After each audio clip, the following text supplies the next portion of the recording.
Welcome to Business of Being Black with Tammi Mack. I'm Tammi Mack. Hi, everyone. So in 2021, the United States encountered about 1.7 million unauthorized immigrants at the border. And this year, we are expected to reach 2.1 million. Many people have raised concerns about the rise in numbers and the potential changes it could bring to this country. The business of being Black today is illegal immigration harming America? Let's get down to business. Please welcome managing attorney at the Elira Law Firm and candidate Prince George's County Councilman at Large, Samuel Q. Elira. Hi, Samuel. I'm well, and yourself? Thank you for having me, Tam. Fine. Educator and South Carolina 6th U.S. District. I'm sorry, let me get that right. Educator and South Carolina 6th U.S. Congressional District candidate, Greg Marcel Dixon. Hi, Marcel. Hi, Tammi. Thank you for having me. Managing attorney at Vilauza and Associates, Kenda Vilauza, and Hi, Kenda. Hi, Tammi. And film director and producer Tariq Nasheed with us today. Hi, Tariq. How are you, beloved? Good to see you. Just fine. You giving me that Jan Van Zant today, huh? That hit me with the beloved. I feel you. So the first question I always ask, because this show is the business of being Black, and that's why should Black people care? Why should Black people care if immigrants enter into America? Samuel, let's kick things off with you. Well, we should care because obviously, folks entering the country play a significant role on whether it's progress or hindrance of the country.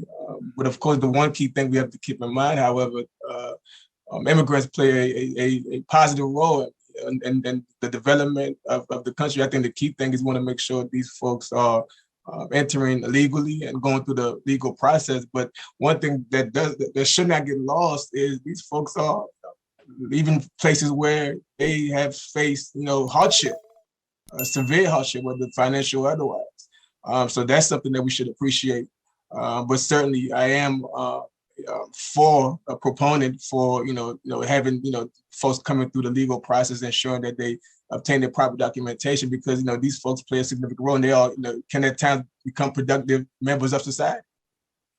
Marcel, why should Black people care if immigrants enter into the U.S.? We should definitely care because study after study, whether they're from conservative entities or liberal entities, have shown that the group that is most harmed by immigration, illegal and legal, are Black Americans, especially Black American men who just hold a high school diploma or less. It has been shown to correlate with as much as a 30 to 60% decline in wages, a 10 to 20% increase in incarceration rates. It's been shown to have a detrimental impact on the marriage rates of Black Americans. Not only that, it diverts resources that should be going into impoverished majority Black neighborhoods to immigrants. One study done by the Washington Post that is usually considered a liberal entity, done April 8, 2021, said that the US government has been spending about $60 million a day housing unaccompanied minors alone. That's not taking into consideration illegal immigrants that are going into hospitals, that are using other programs from the government. So we should definitely care as Black Americans because our needs are not being provided for. And it is an insult to provide for the needs of people, especially those who have entered our country illegally. Wow. You laid out some interesting facts there. Tariq, let's get down to it. Why should Black people care if immigrants enter into the U.S.? We have to understand why immigration really became a thing on a massive scale. We live in a culture of systematic white supremacy. Part of systematic white supremacy is to thwart any type of progress from foundational Black Americans, meaning the people who built the country, the people who are non-immigrants. Foundational Black Americans, anytime we've made progress, the dominant society would come up with ways to thwart that progress, and they figured out they can thwart that progress by flooding the zone with a lot of immigrant groups that's going to come here and undermine us, This is why several Black leaders and spokespersons, going all the way back to Frederick Douglass, Booker T. Washington, and many, many others, they were against immigration because they knew the impact it would have on foundational Black Americans. Kenda, let's go for it. Why should Black people care? I don't think they should care, in all honesty, because immigrants or undocumented immigrants coming to this country, they are doing jobs that Black Americans wouldn't necessarily do. So I personally don't see why they should care. What? What are those jobs? What you mean, what is those jobs? They're the ones that work at a chicken farm. Have you ever met a Black American who work at a chicken farm, who work at a factory? Have you met them? My great-grandparents, hello, my great-grandparents did those jobs. My grandparents did those jobs. And okay, so those were your grandparents and your great-grandparents. But what about now? I'm speaking about what about now? You asked the question in Mississippi, Forest, Mississippi, and Tar Heel, North Carolina. These are things that just happened a few years ago. They did an ICE raid, and when the illegal immigrants were rounded up and deported like they should have been, guess who was there applying for those jobs? Black Americans. I understand all that you're saying, and I don't know how much contact you make with undocumented immigrants or immigrants for that matter, but I do this as a passion. I do this as a career, and undocumented immigrants, they do not take away from Black Americans. First of all, they don't even, contrary to what you guys believe, that undocumented immigrants, that they're utilizing the welfare system, they're utilizing food stamps. First of all, as an undocumented immigrant, you cannot even have access to those kinds of programs that are provided by the federal government. And true. I am telling you that immigrants, especially undocumented immigrants, because there's documented immigrants like myself, and then there's undocumented immigrants, but they never do the jobs that Black Americans are doing or want to do. That is not true. Can I say something? Center. I'm sorry, Sam. I just want to be real quick. Go ahead, Marcel.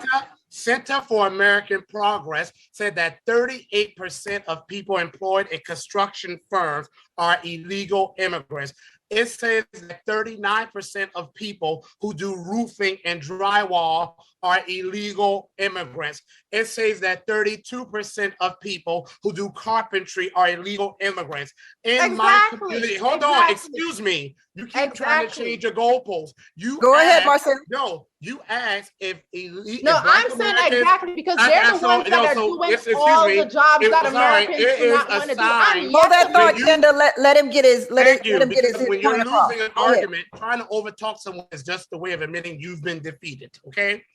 I've already cited actual incidents of Black Americans signing up the next day for jobs in those same poultry factories that illegal immigrants were doing only because they were allowed themselves to be exploited. Now, Center for American Progress provided data that illegal immigrants make over close to 40% of construction jobs, carpentry jobs. In my area here in rural South Carolina, one of the most common jobs for Black Americans, especially Black American men, is carpentry, is roofing, is painting, and is construction. So you're sitting here and telling me that you don't think Black people will take construction jobs that pay well, electric jobs, heating and air? That is not true. If I may, let me get Samuel in here. Go ahead, Samuel. Go ahead, Samuel. If I may, Marcel, I mean, I think what Ken is saying, and I agree with her that she's not saying that African Americans folks are not hardworking people. I think she agreed that they are hardworking, but I think what she's saying is that folks from other countries, such as immigrants, like I'm a son of immigrant, we have a certain appreciation for certain type of work that others here may not consider. And I think that's the point she's trying to make, and I agree with that point. No, what type of appreciation? Because that narrative that you guys will take jobs that we don't want to do, that plays into the lazy foundational Black American myth that a lot of people like. Exactly. No. I think for me, that's not what anybody. That's exactly what he said. So I want to ask Samuel. Hold that thought. I want to ask Samuel. When you say that Black Americans don't necessarily appreciate certain jobs that immigrants would come and have, what jobs? Well, and I don't think I'm going to sit here and give certain examples of jobs. What I will say to make a point is, if you said it, you have to give an example. Exactly. Hold that thought. Let him finish. Hear me for a second. So if you imagine you have people coming from certain countries where they don't have anything compared to what folks here have. So they come, of course they'll be more amped to take a certain position, whether it's a job that others may not consider. They'll do anything.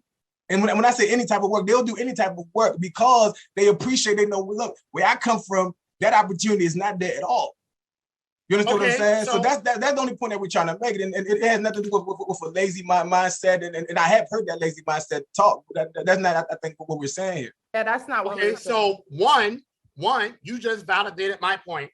They are exploited by employers. So that's why it's a harm to Black Americans who will not allow ourselves to be exploited because we fought for the right to get fair wages. They will prefer illegal immigrants because they will allow themselves to be exploited. Two, I will also say, if these illegal immigrants or even the people coming here legally are such hardworking, then they can stay and build up their own nations because they're coming to the nations that hardworking Black Americans, descendant of American slaves built. And yet, the people, hold on, Samuel, the people with the least amount of wealth in this nation are not illegal immigrants, believe it or not. It is Black Americans. And let's refrain from using of American illegal immigrants. That's make no as longer little as term. $24,000 in wealth. And yet let me get Samuel in here, Marcel. Go ahead, Samuel. Marcel, your point and your argument ignores the fact that these countries these folks come from are either one, impoverished, lack of significant opportunity. So if you're saying, well, they should stay here and work hard there, but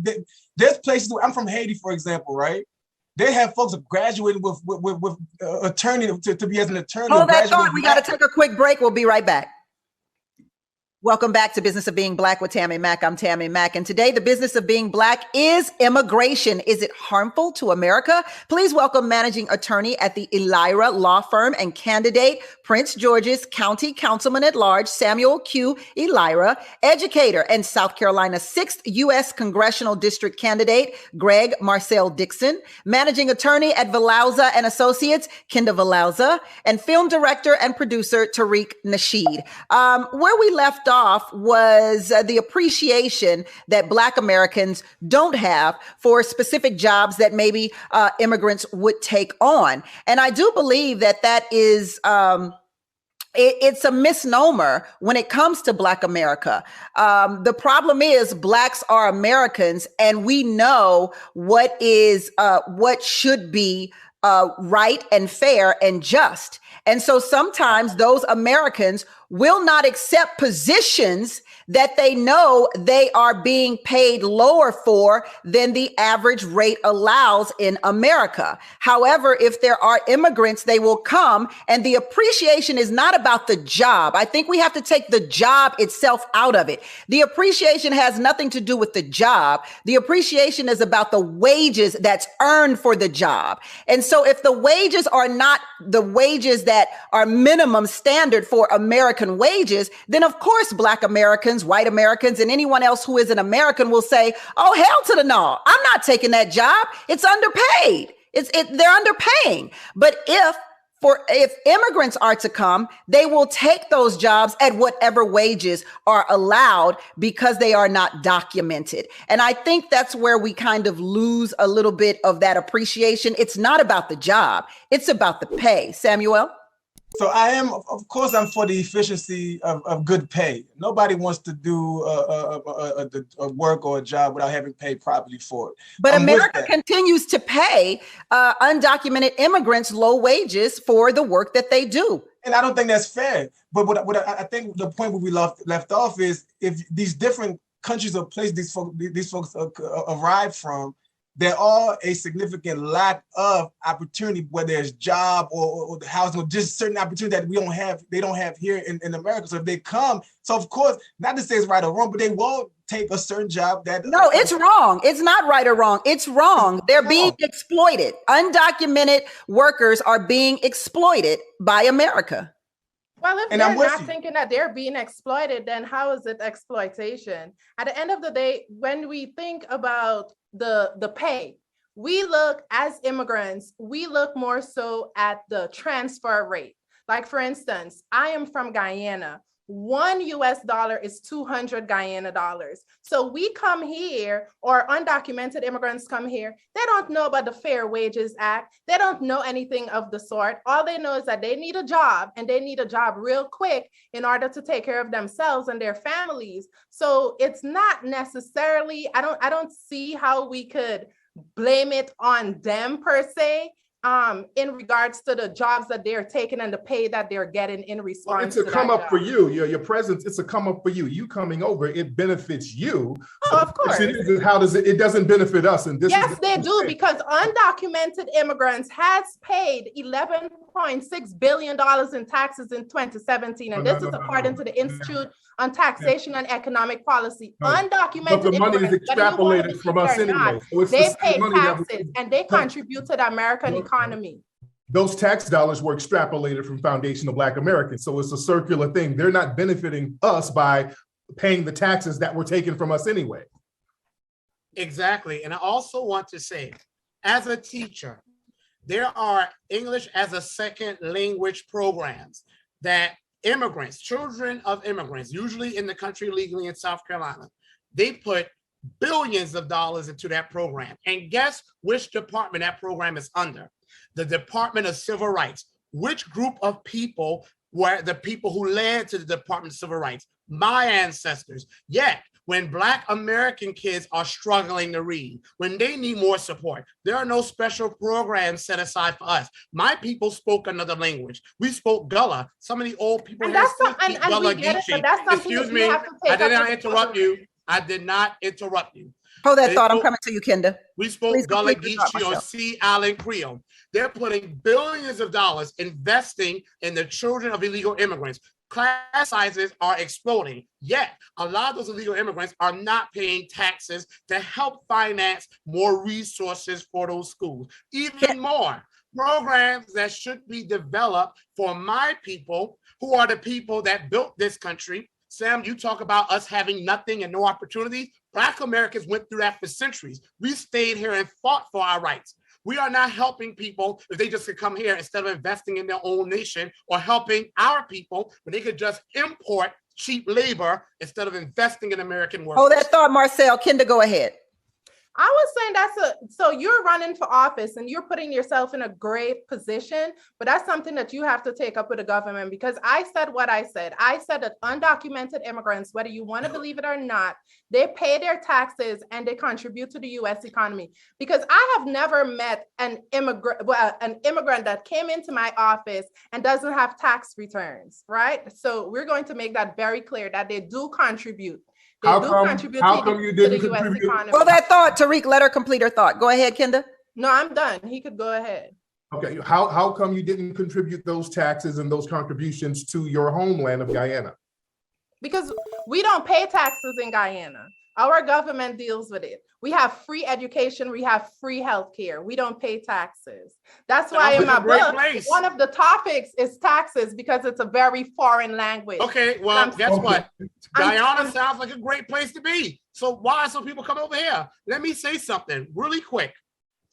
It has been I don't know how quick you gonna say it, Marcel. But I want to say. And let's not put the focus. Hold on. You say. Hold on. Let me hear what Kenda. Let's not put the fault on who, Kenda. Go ahead. No, I was saying let's not put the focus on me, because at the end of the day, I am a documented immigrant, and believe it or not, I am going. Like Samuel said, we don't have opportunities. Granted, I came here, I got my education, and my plan really is to return to my home country. That's the end plan. That's the problem right there. That's the problem right there. Why is that a problem? Why is that a problem? I came here, I paid my dues, I paid my taxes, I paid for my education. When things go Why is that a problem? When things go bad in the United States of America, the first thing a lot of immigrants want to do is run.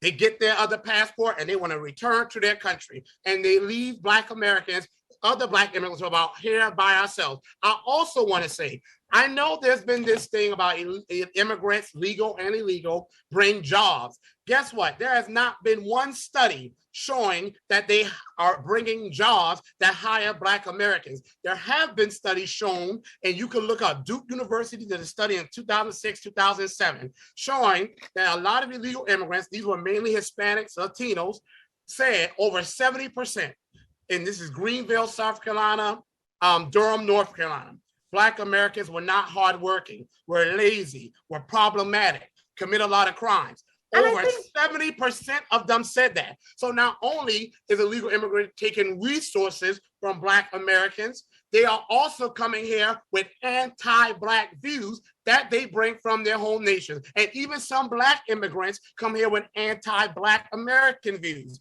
That has been shown in survey after survey. They'll be told, don't hang around. Let me ask Samuel here. Thank you, Marcel. Let me ask Samuel, do you believe that immigrants, documented or undocumented, have anti-racist, have racist views of American Blacks? I mean, I think that statement is too broad of a statement to be true.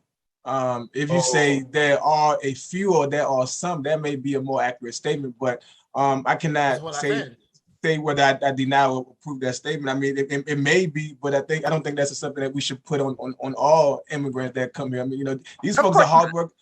Go ahead. No, I never said all. Tariq, listen, Kenda has a point when she says, why are we blaming the immigrants? It's not the immigrants' fault. It is America's fault. So this is what America has allowed. So why are we mad at immigrants?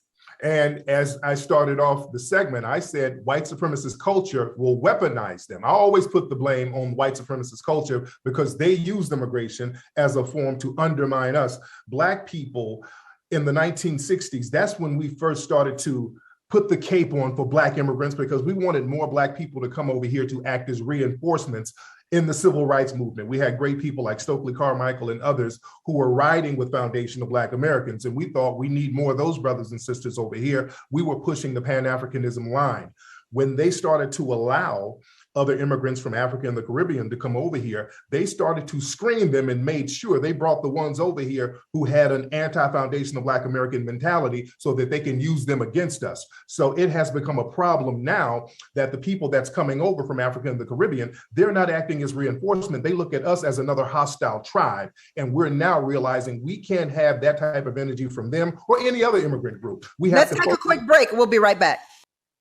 Welcome back to Business of Being Black with Tammi Mack. I'm Tammi Mack, and the business of being Black today is illegal immigration. Is it harming America? Please welcome managing attorney at the Elira Law Firm and candidate Prince George's County Councilman at Large, Samuel Q. Elira, educator and South Carolina 6th U.S. Congressional District candidate, George, or rather Greg, Marcel Dixon, managing attorney at Valauza and Associates, Kenda Valauza, and film director and producer, Tariq Nasheed is with us today. Kenda, do you believe that there is a racism attached to immigrants based off of the perception of Black Americans in America? I'm going to shut that down right now, Tammy. That is not true. The whole reason we in the Caribbean, we don't even understand racism. We don't deal with racism. When we come to America, that's when we realize, okay, wait, we're Black and this person is white and this person is this and this person is that.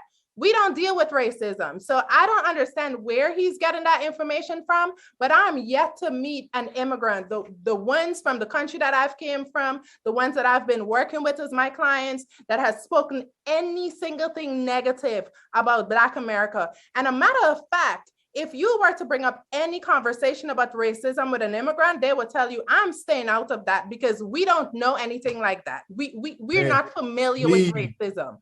Tariq, go ahead.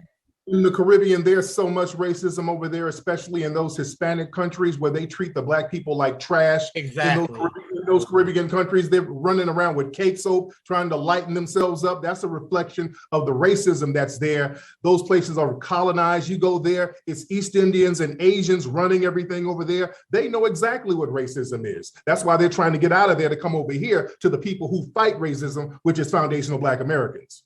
Well, let me say this. Let me say this. First and foremost, these folks, the idea that these folks from these other countries have about America, they have a perspective like this is the greatest land in the world, and money grows on trees. Like they have such love and for America. So there's no racism or any negative mindset like that. But the question is that white America or is that America? America in general. Hey, and listen. When we talk about the fight of racism, let's not forget. Like I said, I'm from Haiti, and if you don't know much about Haiti, the first Black freed republic, where slaves revolted and took over the island, fought Napoleon Bonaparte, kicked out the British. All right, the French. So we know about racism. America has not been kind to Haiti, and you have to understand why. Yep, because after the slave revolution, we was giving free citizenship to folks to come to Haiti, and we was going out, helping other folks freeing their islands, whether it's Argentina. We fought in so many different countries, civil wars, and allowed them to gain their freedom. So of course, there's no love there for us. My question becomes, you just explained how other countries, and particularly your own Haiti, thinks of America, how it's this wonderful, beautiful land, and then money grows on trees, and there's freedom and this. And I say, but America's not been kind to your people. And you say, yeah, but you got to understand why. But why would your people want to enter a country that's not been kind to them?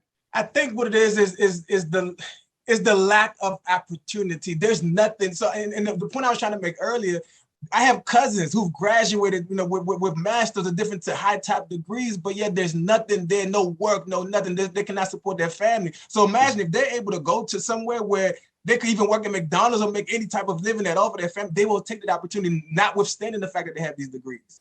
And that's the point I think that's the core of the point we was trying to make. It wasn't, more so that, we're coming here and taking over jobs, or we don't think that African Americans here don't work. It's just that it's a different mindset for these other folks coming from these other countries. Marcel, you have to agree that there has to be a different mindset from someone coming from a country that lacks everything that America has to offer. There has to be a different mindset. Just like in America, when you come from a poor neighborhood, your mindset is different than when you're growing up with a silver spoon in your mouth. So you have to agree that there's a completely different mindset. Absolutely. Yeah, this is a completely different mindset. All right. One, I want to say something.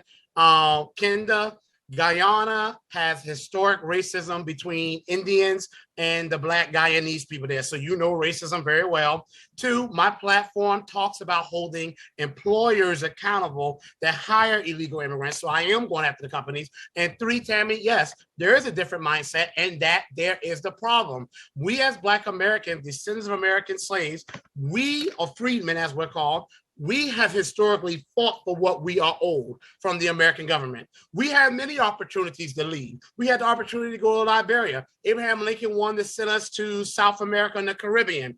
And even in more moderate times, some people said we should go to Mexico because we can get better opportunities there. We resisted all those things and said, no, we're going to fight for what we are due here. Unfortunately, some Black immigrants come here and their attitude is, I just want to make a living and do good for myself. They don't come here with the attitude that I'm going to help Black Americans fight for what they're due. But why should they? I don't understand why they should. That's what I'm about to get to right now. Oh, man, you just asked a good question. That's what they're ready for. Samuel Elira being from Haiti, he should definitely come in here wanting to side with Black Americans. Because when the U.S. invaded Haiti, it was Black American soldiers who refused to participate in that invasion. Matter of fact, Black Americans gathered and petitioned United Nations to get out of Haiti. When any other continent, Ethiopia was being conquered, Black Americans armed ourselves, even though we were going through our own struggles, and we went over there and helped Ethiopians fight against the Italians. But when Black immigrants come here, not all of them, but some of them, they don't join in our battles for reparations the government owes us. They sometimes side with these anti-Black politicians and will buy into anti-Black American stereotypes. All right, hold that thought, Marcel. Hold that thought. Kenda, I know you have something to say on that. No, I don't know where he is getting that information from, but History books. you did ask the question, Tammy. Why should immigrants come to America and pick up and get into the fight for Black Americans? Coming here and going to college in the United States, I realized that when I would talk anything or try to get into any American politics, Black Americans, they would tell me, you know what, you're not qualified to speak on this topic because you're an immigrant. You don't understand the struggles. You don't this, you don't that. And I've maintained not even discussing anything about Black America, the politics. I have nothing to say about Black Americans. Like I said, I haven't met any immigrant that had anything negative to say about Black Americans. So I'm not sure where Marcel is getting his information from. And this is the I can name one. Let Tariq go ahead. And listen, foundational Black Americans, we've always fought for all of these other groups, even though we go through our struggle here. The Black Seminoles went down into Mexico fighting to help protect the Mexican border. You had Black people like David Fagan, who went over to the Philippines and defected from the US Army and defended the Filipinos when they were being attacked by the US government. You had people like Muhammad Ali, who put his career on the line because he refused to fight the people over there in Vietnam. You always have Black people putting on the cape and putting their lives on the line to fight for other groups in other countries. But when they come over here, the whole thing is, well, why should we help you? We're trying to get ours. And that is the problem. Samuel, go ahead. Samuel. I think it's Martin Luther King who said this: injustice anywhere is injustice everywhere. I don't think we should have, Marcel, we should have a mindset where, we should be so negative towards, folks from these other countries. I mean, listen, we know what Black Americans went through here. I mean, 400 plus years of slavery, Jim Crow. We know what went here, and we know the injustice that continue to happen to us while we all here. So we all are in this together. So I think that we have to be supportive and collaborative. We all should come together in reparation for folks in America. Yes, of course we support that. I mean, we cannot sit here looking the way we are and not appreciate what folks have the struggle that. And here's the problem. And here's the problem, Sam. That the narrative is that we're all in this together until you get resources for your group. We're all in this together unless it's something negative. Now, if it's something negative, we all have to absorb all of the negativity that comes from all these different Black groups. If you get a PhD, you become a scholar, then you separate yourselves from us. So that's another narrative that we have to get into. Hold that thought. We got to go to commercial break. I think Black Americans start separating themselves too when they get them PhDs. But we'll talk about it when we come back on Business of Being Black with Tammi Mack. Welcome back to Business of Being Black with Tammi Mack. I'm Tammi Mack, and the business of being Black today is immigration harming America. Woo!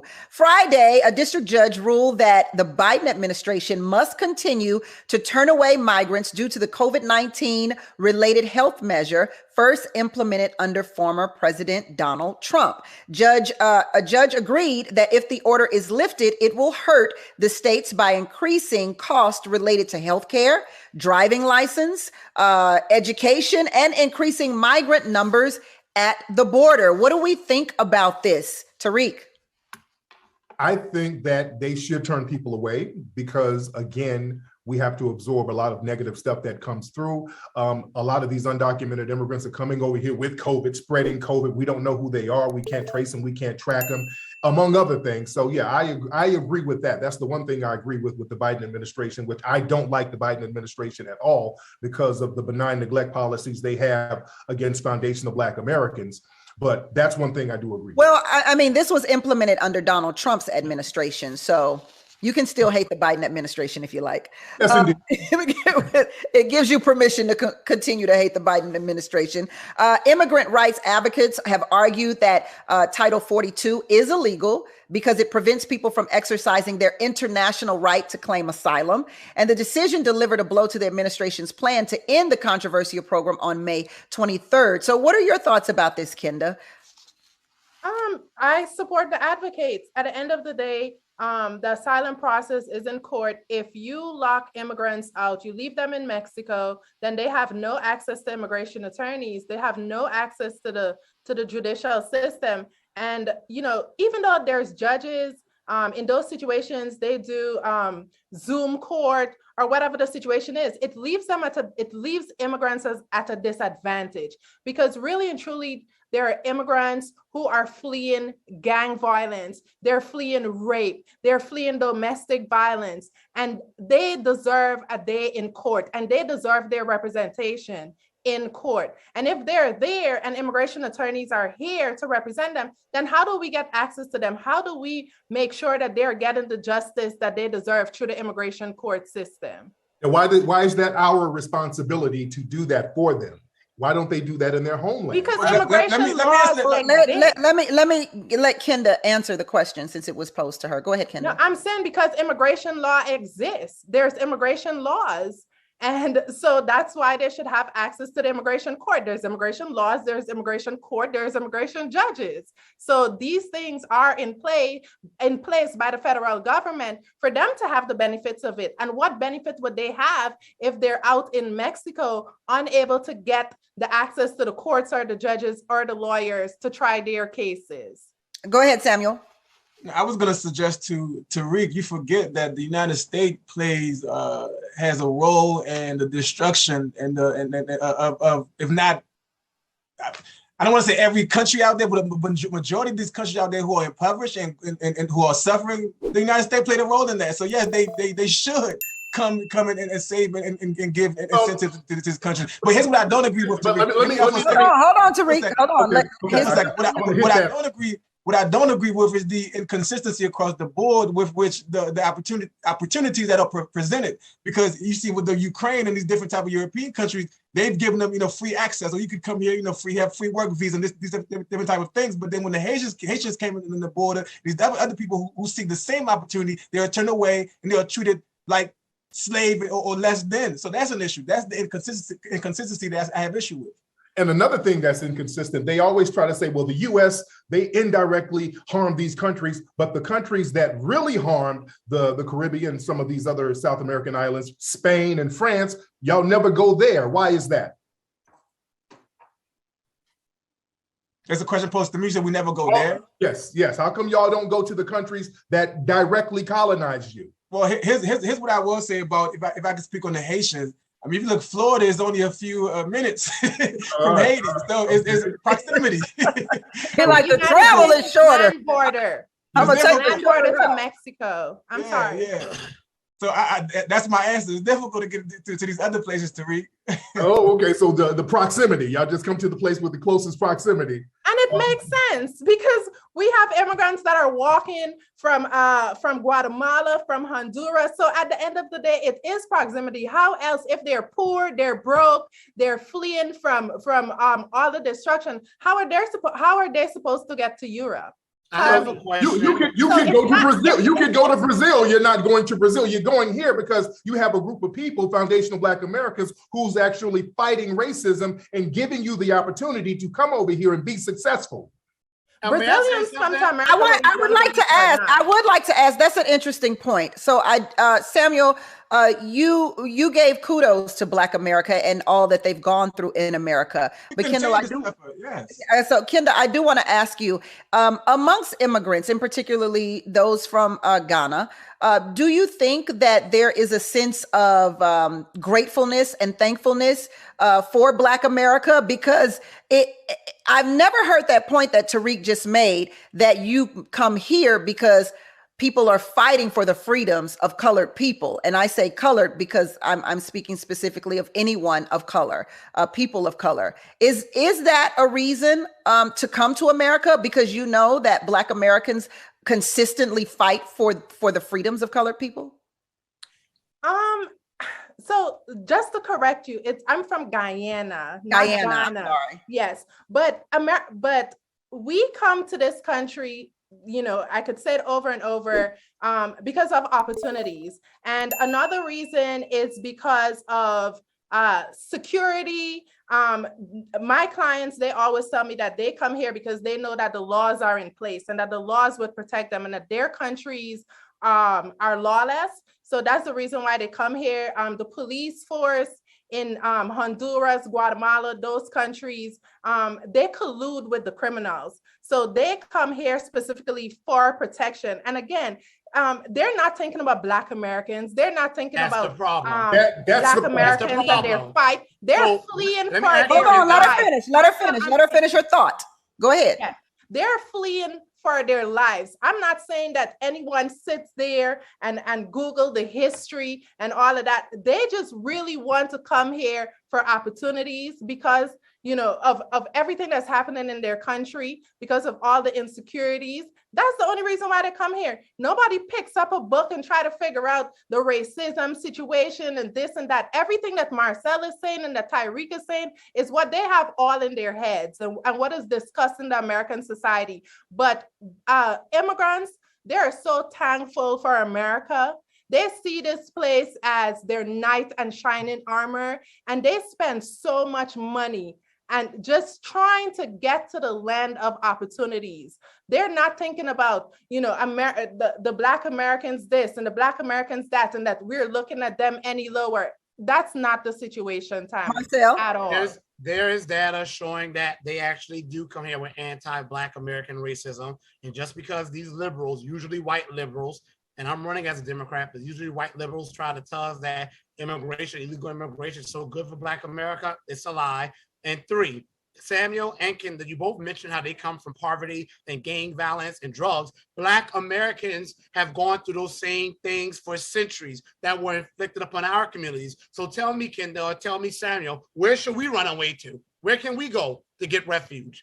Well, I don't think you guys should. I don't think Black Americans should run away anywhere. I mean, this country was built on the backbones of Black Americans. So why should immigrants leave their country then? If they built their nation, then they need to stay in their nation and build their nation up. Well, Marcel, and here's the point that we're trying to make. You ignore or you fail to appreciate or acknowledge what Kendra and what I'm trying to impress upon you, that there are a lack of, and we keep saying opportunity. The rule of law in this country works. The rule of law works. Not for Black Americans. No. Breonna Taylor just got killed. Breonna Taylor was killed in her apartment, not bothering a soul, and they got away with it. Amir Locke was sleeping, and they busted his apartment. Let them finish, Marcel. Go ahead, Samuel. When I say the rule of law works, not to say we have a perfect criminal justice system. I'm an attorney. Kendra's an attorney. We can tell you the criminal justice system is not perfect, but it works. It works, right? And compared to these other countries, I have to say, Samuel, it's a little laughable to tell a Black person in America that the rule of law works. But I'll tell you what does work, a commercial break right now. So we'll be right back on Business of Being Black with Tammi Mack on Foxsoul. Don't go anywhere. Welcome back to Business of Being Black with Tammi Mack. I am Tammi Mack. Samuel, you wanted to make some clarifications before we move on. Go right ahead, please. Yes. When I indicated earlier that the rule of law in this country, in the United States, works, I believe it works. And I don't think the issue is with the rule of law, it's with the people who enforces the law or within the system that makes it flawed. But the comparison I was trying to make is these other countries, I mean, there is no rule of law. There's destruction all throughout. So of course, they appreciate when they come here and they are able to go through the system and get the proper means that they like. I think that's something they appreciate. Marcel, you had some numbers for us from the FBI. I want to say the FBI released a memo in 2006 saying that white supremacists and white extremists had infiltrated police departments throughout the nation. And that's I agree. The FBI, which has a history of being anti-Black itself. And I agree, and that's why I say it's the people in those positions that makes it, that corrupts the system. But the system itself in this naturalness is a good system. It's a good rule of law. But it just the Haiti people has a judicial system. Guyana has a judicial system. Mexico has a judicial system. You want to talk about a country that puts immigrants out? Mexico puts out more immigrants, 15 million Guatemalans, Belizeans, Hondurans. Mexico puts them out. The system is as good as the people. Y'all are talking about some America's a land of opportunity. Tell Black Americans that who have not had the opportunity. And yet we vote 95% for the Democrats. And in California, where Black people are only 3% of the population, over 55% of the homeless, that governor, whatever his name is, Newsom, whatever, he did a separate $40 billion package just to give people in the country illegally stimulus checks because they couldn't get it from the federal government. What is he doing about the Black people on the street? There is currently a proposal in California to extend unemployment benefits to undocumented immigrants. So there is truth to that. Tariq? You want to weigh in? Yes, indeed. We have a problem out here where other groups are prioritized over foundational Black Americans. We are dealing with vile hate crimes left and right out here. Every other day, there's a Karen video, somebody harassing a Black person. We just had that shooting up there in Buffalo, which they have not deemed that as a hate crime yet. There was Black women being beat down in Florida by white supremacist males. They have not deemed those as hate crimes. We're campaigning to the Biden administration to either give us reparations or a hate crime bill. They keep ignoring us, but the Biden administration and the Democrats and the liberals, they're allocating money to Afghanistanians, Ukrainians, Hispanic groups, and all other groups except foundational Black Americans. So when do we say it is time for us, foundational Black Americans, to get something specific from the government that we built? There's nothing wrong with that. And we shouldn't have to prioritize other groups just because of the stuff that they got going on back in their homeland. That's unfortunate, but that's their problem, and let them deal with that there.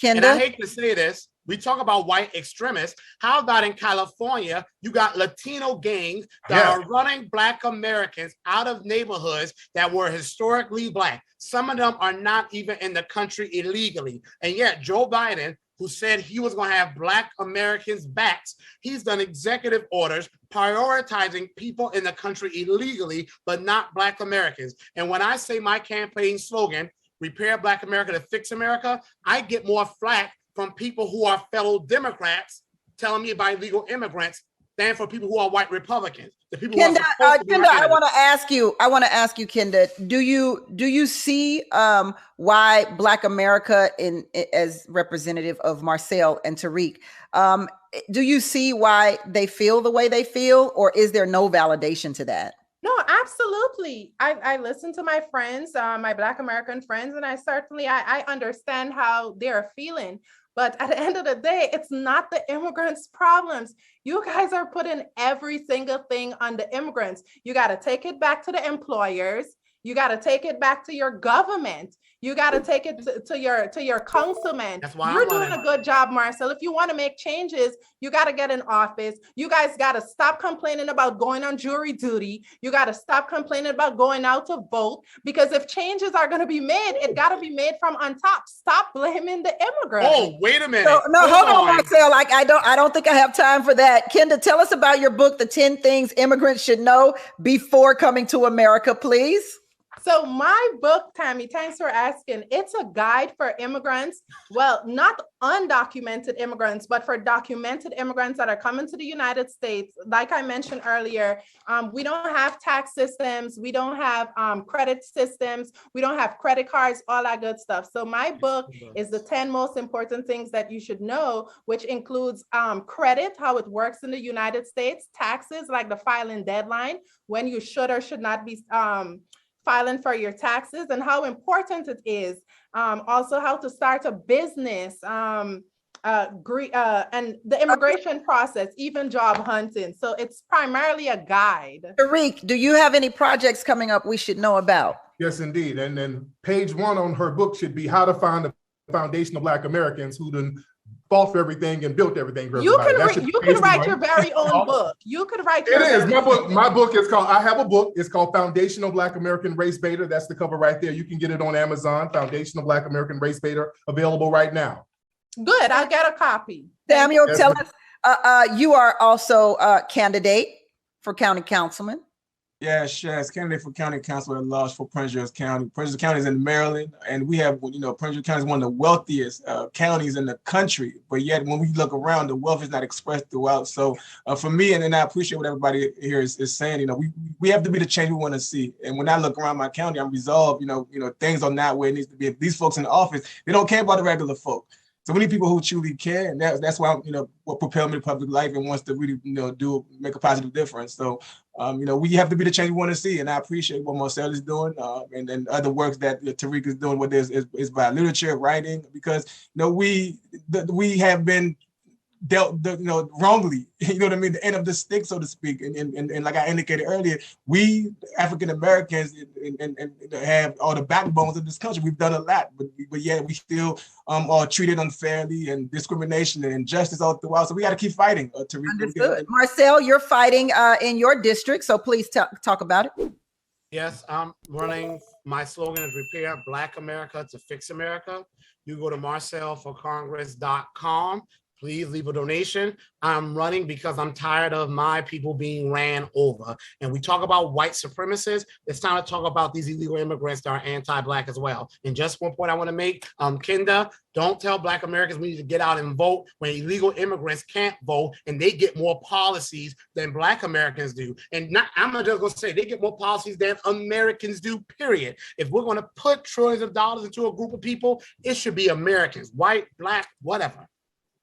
Whatever. Okay. So how do we bring this together? How do we resolve this? How can America and immigrants get along in one word? I'll give you three words, Tariq, 3 words. Build your own. Samuel. Look, we all are in this together. In this together. Got it. In this together. Kenda, what you got? Fix your government. No, I'm with Kenda on that. Fix your government. Marcel, 3 words. What you got for me? Reparations, protection, and deportations. Yeah. Okay, Vivica Fox is up next with the Foxsoul Screening Room. Thank you so much, Marcel, Kenda, Tariq, and Samuel. That's it for Business of Being Black with Tammi Mack on Foxsoul. Until next time, it's truly a blessing to be in your box. Bye, y'all. Have a great day. Fantastic day.